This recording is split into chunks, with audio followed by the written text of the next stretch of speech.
लेकिन साथ साथ जो लोग बाहर के हैं, अगर बिहार के बाहर के हैं, बिहार में हैं, उनको भी कोई तकलीफ ना हो, और हमारे बिहार के ही लोग हैं अन्य स्थान पर, जैसे पटना राजधानी है, यहाँ है, तो इन सब लोगों के लिए इंतजाम किया गया। और वो आपदा सहायता केंद्र के रूप में वहाँ पर लोगों के रहने का प्रबंध, लोगों के भोजन का प्रबंध, ये सब काम जो आपदा पीड़ित इलाकों में किया जाता रहा उसी तरह से किया जा रहा है। अब उसी तरह से अब जो भी हमारा जितना भी बाउंड्री का, बॉर्डर का इलाका है दूसरे दूसरे राज्यों के साथ, तो उन सभी जगहों पर भी इसका इंतजाम किया गया। अब बीच के अभी पिछले 2-3 दिनों में काफ़ी लोग बाहर से आ गए, अब उनको गांव तक पहुंचा दिया गया। अब इसके बाद भी वहां रखा गया। अब बाहर से आने वाले की संख्या नहीं है, न के बराबर है, लेकिन फिर भी अगर कोई भी आए, कहीं से भी आएगा, तो उसको बाउंड्री पर अनेक जिलों में इसका प्रबंध किया गया, लोगों को वहाँ पर रखा जाएगा, लोगों के भोजन का प्रबंध किया गया। अब जो हमारे बाहर से लोग आ गए, अपने राज्य के लोग, उन सब लोगों को भी गांव तक पहुंचाने का, या जिस शहर के रहने वाले वहाँ तक पहुंचाने का इंतजाम किया गया। और उसके बाद ये कहा गया सब लोगों से कि भाई इनके लिए अलग से इंतजाम रखा जाए। अब उसकी चर्चा आपके सामने हमारे मुख्य सचिव ने कर दी है। तो सब लोगों को ध्यान देना है भाई, उनका भी ख्याल करना है, और चिंता मत करिएगा, इन सब लोगों के लिए जो भी ज़रूरत है संसाधन की, वो राज्य सरकार देगी, और आपदा प्रबंधन विभाग को ही हम लोगों ने इसके लिए राशि का आवंटन कर दिया है कि इस तरह से किसी को कहीं कोई तकलीफ नहीं हो। तो ये भी काम किया जा रहा है। और अब आप जान लीजिए, एक बात हम और आपको बता दें कि बिहार के लोग जो दूसरे प्रांतों में हैं, अब हम आपको बता देना चाहते हैं कि 3000 से ज़्यादा लोगों ने फ़ोन किया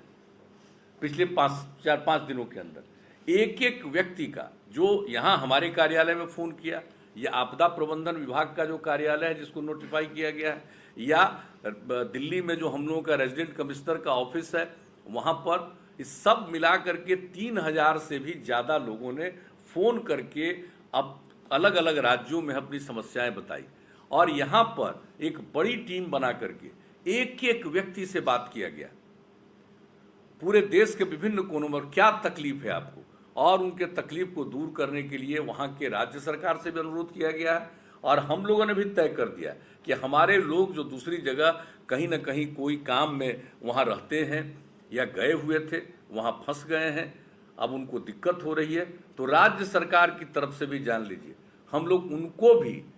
यानी जो कुछ भी करना है वहाँ के सरकार को तो हम लोग आग्रह कर ही रहे हैं, और हर जगह राज्य सरकारों के द्वारा दूसरे राज्य के जो लोग हैं उनकी सहायता की कोशिश की जा रही है। हम लोग भी कर रहे हैं दूसरे राज्यों के जो लोग हैं उनके लिए, तो उसके बारे में जानकारी तो दे ही दी जाती है। लेकिन साथ साथ हम लोगों ने यह भी तय कर लिया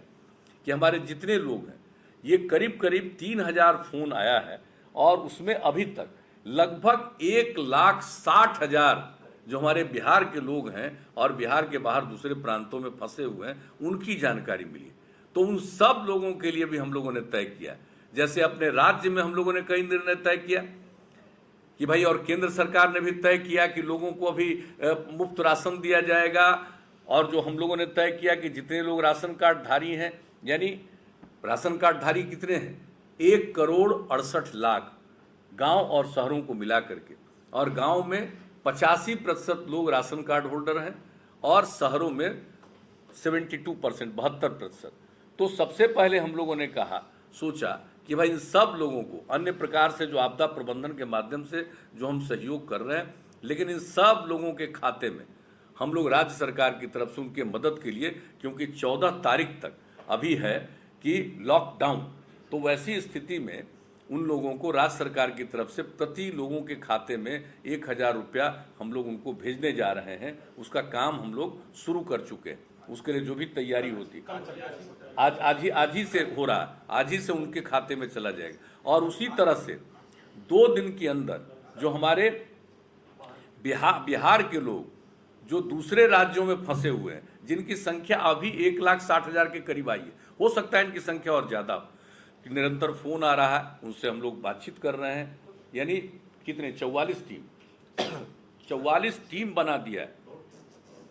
और आप जान लीजिए जो मुख्यमंत्री का सचिवालय है वहाँ पर, और आपदा प्रबंधन विभाग है, वहाँ पर मिला करके टीम बना दी गई है और एक एक व्यक्ति से पूछा जा रहा है और ये जानने की कोशिश की जा रही है कि भाई आपके साथ कितने लोग तो कोई 40 की बात करते हैं, कोई 50 की बात करते हैं, कुछ भी हो, या और कोई ज़्यादा की बात करते हैं। तो सब लोगों का डिटेल लेकर के हम लोग उनको भी सहायता करेंगे। तो हम लोग अपनी तरफ से तो कोई भी जो यथासंभव है, अभी हम लोगों ने शुरू किया, ऐसा मत मानिएगा कि हम लोग इतना ही करेंगे। जो हम लोगों के पेंशनधारी हैं, वृद्धजन पेंशन, दिव्यांग पेंशन, विधवा पेंशन, वृद्धावस्था पेंशन, सब लोगों को भी 3 माह का पेंशन देना, जो हमारे बच्चे पढ़ते हैं स्कूलों में उनका स्कॉलरशिप भेज देना, इस तरह से कई तरह की सुविधाएं हम लोग अपनी तरफ से कोशिश कर रहे हैं देने के लिए। और आपको मालूम है, भी बता दें, बताइए, जो हम लोगों के यहाँ पर्यावरण का संकट उत्पन्न हुआ है, जल जीवन हरियाली अभियान जितने बड़े पैमाने पर हम लोग चला रहे हैं और आपदा पीड़ितों की मदद भी करते हैं। क्या हुआ इस बार आप सबको मालूम है कि जुलाई महीने में कई जिले प्रभावित हुए, फिर सूखे की स्थिति आ गई, फिर सितंबर महीने में बहुत जिले प्रभावित हुए। अब इसके बाद आप बताइए, जब रबी की फसल अच्छी थी तब हम लोगों को जो पता चला साहब, इसमें फरवरी में कई जगह पर वर्षापात हो गया, करीब करीब 11 जिले प्रभावित हो गए थे। तो उनके लिए हम लोगों ने पहले इंतजाम कर दिया था कि हम उनको भी देंगे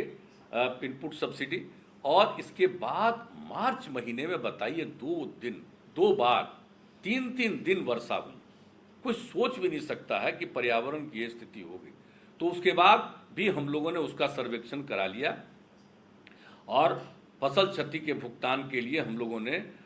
518 करोड़ रुपए और स्वीकृति कर दी। तो ये सब काम तो हम कर ही रहे हैं, लेकिन उसके अलावे चूंकि आप लोगों को प्रेरित किया गया है, आपसे अनुरोध किया गया है कि आप लॉकडाउन में और सुरक्षित अपने घरों के अंदर रहिए, तो वैसी स्थिति में लोगों को कमी है, जरूरत है, तो इसको ध्यान में रखते हुए 1000 रुपया देने का भी निर्णय। लेकिन इसके अलावे ये मत सोचिएगा, हम लोग एक एक चीज को देखते रहते हैं, नजर रखते रहते हैं। तो और भी जो कुछ भी लगेगा कि हमें और क्या सहायता देनी है, तो इतना आपको हम कह देते हैं कि आप इसकी चिंता मत करिएगा। और भी जो मदद देने की आवश्यकता होगी, हम लोग वो सब मदद करेंगे। लेकिन एक ही चीज हम सब लोगों का आग्रह आप सब लोगों से, कि आप जो समझ चुके हैं कि भाई इसमें सोशल डिस्टेंसिंग और जो लॉकडाउन है यानी सुरक्षित रहना है, ये बात सब लोगों को बताइएगा। होता है कभी कभी हर व्यक्ति को आप कितनी भी बात कहिए, सबको कोई चीज जिसको कहिए कि वो स्वीकार्य नहीं होता, बहुत लोगों को अस्वीकार्य होता है, लेकिन सब लोगों को कहिए। अब आप जरा सोच लीजिए, जो हमारे धार्मिक केंद्र थे, मंदिर और मस्जिद, वहां पर भी सब लोगों ने निर्णय ले लिया कि भाई इसमें मत इकट्ठा हो। तो इस तरह से आप देख सकते हैं कि धीरे धीरे